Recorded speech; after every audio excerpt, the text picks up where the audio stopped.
Hello, and welcome to another Algebra 1 lesson. We're moving on to the next unit, which happens to be, in this case, quadratic equations. And what that's going to mean for us is we're going to learn about a new thing, but also online in the videos, we're continuing to move on in unit numbers. So this is going to be considered unit 5 online. But if you're following along in the book, the online book, in the videos we're on unit 5, but in the online book, this is called unit 3 for some reason. It's the 5th module, but it's called unit 3. And so I wanted to make that clear before we got started, in case you are following along in the book. All right, so we're learning about quadratic equations. What is a quadratic equation? Well, don't worry, we'll get to that. This is the vocabulary unit. So this is going to be the 5th module, or what they're calling unit 3, and page 1. All right, so our first vocabulary word is really a term, and it makes no sense when we read it, but we're going to read it together anyways. Complete factorization over the integers. And here's the definition they give you. Writing a polynomial as a product of polynomials so that none of the factors is the number 1. There is at most one factor of a degree 0. Each polynomial factor has a degree less than or equal to the degree of the product of the polynomial. Each polynomial factor has all integer coefficients, and none of the factors of the polynomial can be written as such a product. Okay, essentially just means we're going to factor some stuff out and we can't use imaginary numbers. That's essentially what it means. Vocabulary, completing the square. It's a way of factoring, and we keep using this word factoring. That is one of the vocabulary words that we're going to get into. These are in alphabetical order, just like in the online book. So completing the square. What is completing the square? Well, it's the process of converting a quadratic expression, we'll get into that in a little bit, into a perfect square trinomial by taking half of b and squaring it. So essentially what that means is we have an equation here, x squared plus 6x equals 2. And it's the process of turning that into something that's going to be squared. So we're taking this polynomial up at the top, and it's the process of changing it into this polynomial here at the bottom that has the polynomial squared instead of just the x squared. So that's the process of completing the square. And we're going to get into in the lessons in this unit how to do that. Difference of squares. This is a type of completing the square in which we have a polynomial here where you have a and b, which are both squared, and there's a minus in between. That's the key for difference.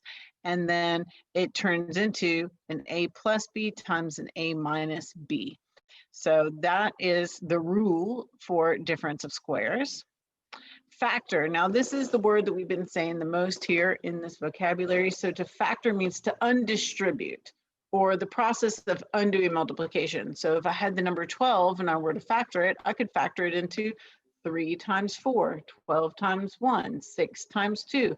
Those are all different ways that I could factor out the number 12. So factoring is undoing the process of multiplication. How it applies to us in quadratic equations is we're going to have a polynomial, and we're going to have to factor that into 2 separate polynomials that are then multiplied together. Perfect square, trinomial, this should have a closing parentheses here, sorry about that. But it's a trinomial that factors into 2 identical binomials. So remember when we had difference of squares, we had a squared minus b squared equals a plus b times a minus b. And these are not identical because one has the plus and one has the minus.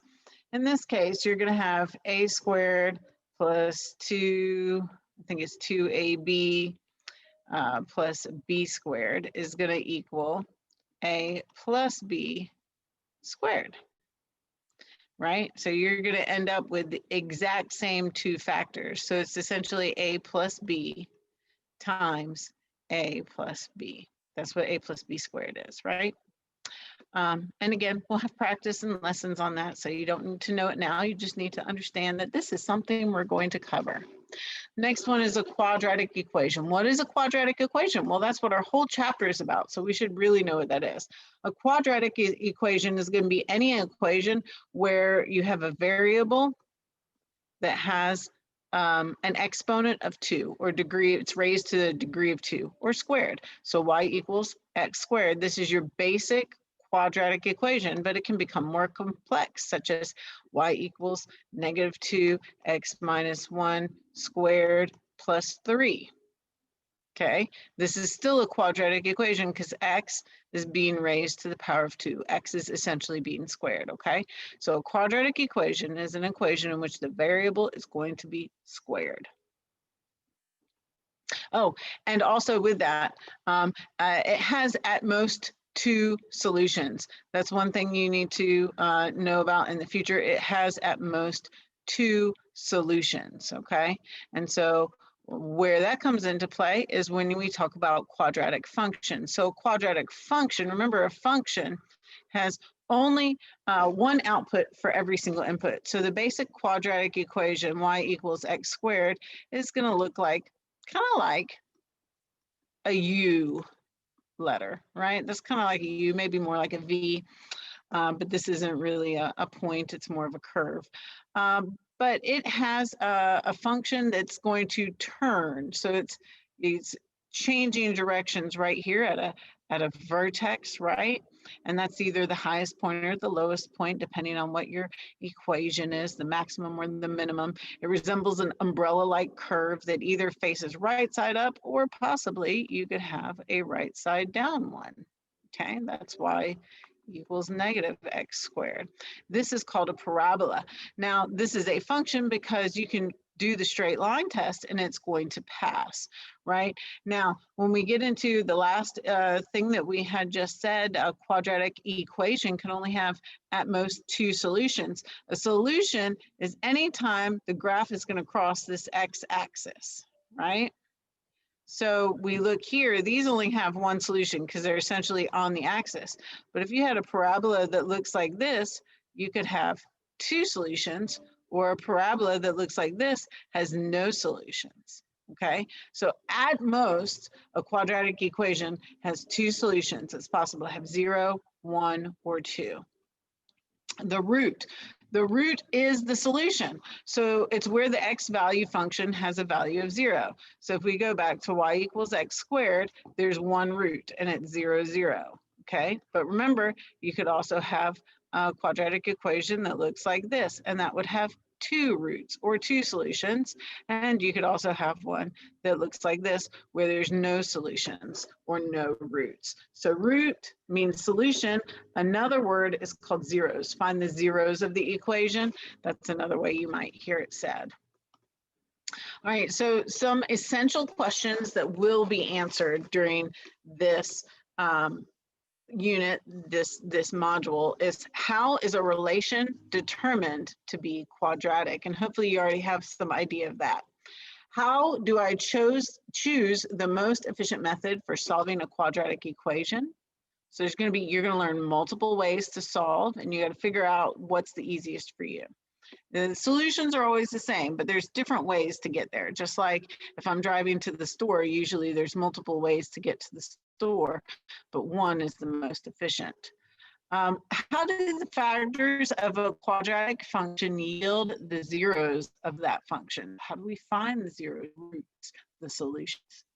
How is the quadratic formula developed? By completing the square. That's that completing the square that we talked about. How can the quadratic formula be used to find the zeros of the quadratic function? Zeros, remember, means roots or solutions. So we're going to use a quadratic formula. I don't know if you've heard of that at all. Negative b plus or minus the square root of b squared minus 4ac all over 2a. That is the formula, and you will have it memorized. I am 40 years old and I still know it. You will use it so much in the future, now through college. Under what circumstances can one take the square root of both sides of an equation? That's good to know. That's important information. What are the relative advantages and disadvantages of solving a quadratic function by either factoring, completing the square, quadratic formula, or taking the square root of both sides. So those are 4 ways right there listed for you to find the possible solution. So already we see 4 different ways to get to the grocery store or get to the solution, and we need to figure out, depending on the equation we have, which one's going to be the best for us.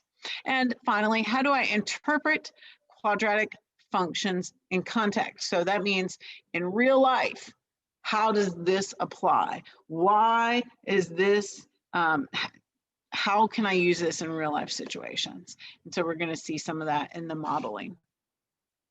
So that's it for lesson 1, and I'll see you back for lesson 2.